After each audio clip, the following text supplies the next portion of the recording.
Well, breaking news now, and there are reports that the Met Police Commissioner, Sir Mark Rowley, has been summoned by the Prime Minister to Downing Street. It's after he yesterday claimed he did not have the power to ban pro-Palestine protests on Armistice Day.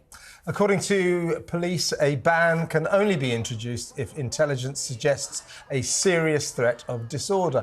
This comes as Veterans Affairs Minister Johnny Mercer has urged ex-service personnel to avoid counter-protests against Palestinian activists, and as far-right extremists are reportedly planning to protect London's landmarks. Well, joining us now is former head of MI6, Sir Richard Dearlove. Richard, I mean, first of all, who is going to be making that final call of whether or not these protests can go ahead? And do you think there is a significant terror threat to the country if they do? I think there's definitely a situation which will generate social tension and a lot of unhappiness. This is a very provocative decision to hold a demonstration on Armistice Day.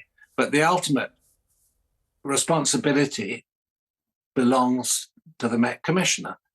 And if you look at it, it's pretty clear under the 86 Policing Act that it's his responsibility. And I'm a little bit surprised he's referring to intelligence, because I think this is an issue of judgment.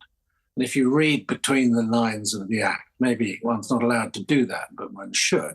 I think this is an Act which is designed precisely to present the sort of situation arising that we're faced with.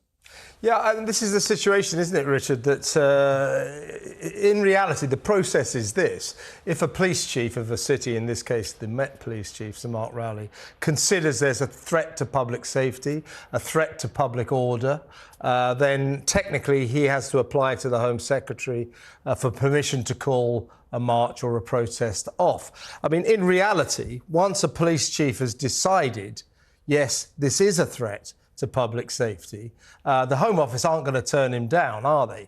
So he's trying to shift the buck, but I do think it rests on his shoulders.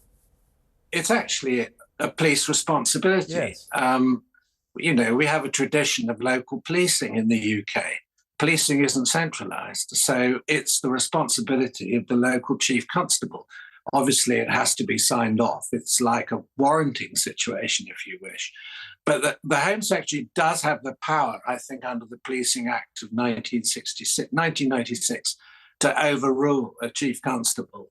It's a power that's hardly been ever used, exactly. And it would be very controversial for the Home Secretary to have to do that.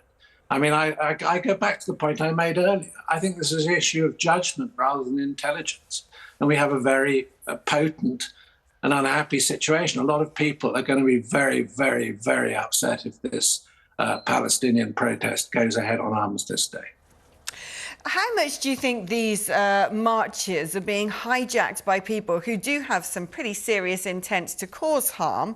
There's been reports out in the press yesterday that up to half of the groups who are agitating for the march to take place have links to Hamas. And we've learned as well statistics today in terms of people calling helplines to report terrorist threats, that there have been an increase from 50 to 200 classified as significant, and that's from the 7th to 25th of October this year.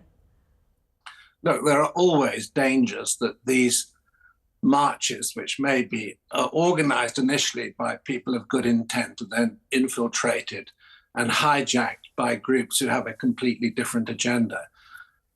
I mean, one's seen this very clearly in France with the Gilets jaunes protests that happened you know, in previous months and years, where, you know, there's been massively violent activity in, you know, hijacking what is intended to be a peaceful march. And there's no question in the UK that there have been elements in the recent pro-Palestinian marches of people who have a violent agenda, who support terrorist organizations like Hamas, and have, you know, very, very questionable motives. I think there is also probably some evidence of Iranian manipulation and involvement and influence behind the scenes here in the UK as well.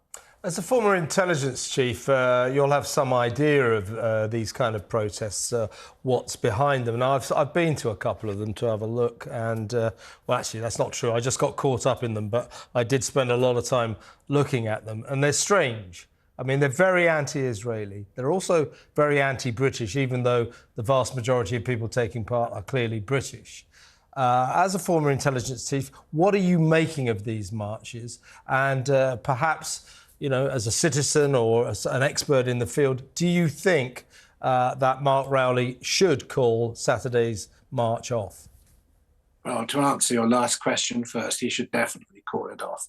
It would be easier to prevent violence, as it were, around the march. I mean, I'm talking around an Armistice Day events, than it would be to have two competing demonstrations happening at the same time and the risk of clashes. Okay, if you ban the Palestinian march, you have a further problem, but I think the police are probably better equipped to control that and to avoid a difficulty.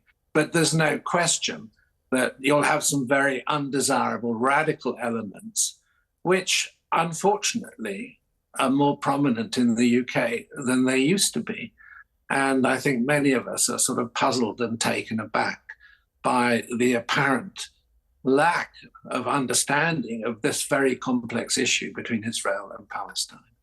Yeah, I mean, you say that these radical elements may be on the up in the UK. You also mention the possibility of Iran's hand in all of this. Do you think British domestic and foreign policy has been rather short-sighted when it comes to the threats posed by that regime, not just abroad, but potentially here on our own streets? Well, if you're talking specifically about Iran, I personally believe that the Iranian agency which is responsible for projecting Iranian power and influence overseas, which is the Iranian Revolutionary Guard Corps, should be a banned organization in the UK. I mean, this is an issue which has been much discussed and examined. But if you ask me who are the primary movers behind the tragic events in Gaza, I would be looking to the Iranian Revolutionary Guard Corps, directed by the Iranian theocracy. When you talk about extremists, perhaps to some extent taking control of these protests, these big marches, and by the way, they're massive marches. We've seen the police, again, we come back to our friend Sir Mark Rowley again. They've taken a very standoffish approach to these. You know, last Saturday, all over the country, in all the cities, there were hundreds of thousands of people marching. The police all over the country made a total of 29 arrests. I have personally seen coppers standing by in the London marches and watching people chant jihad, jihad. You know, from the river to the sea, which means the eradication of the Israeli nation. So these are kind of calls to violence.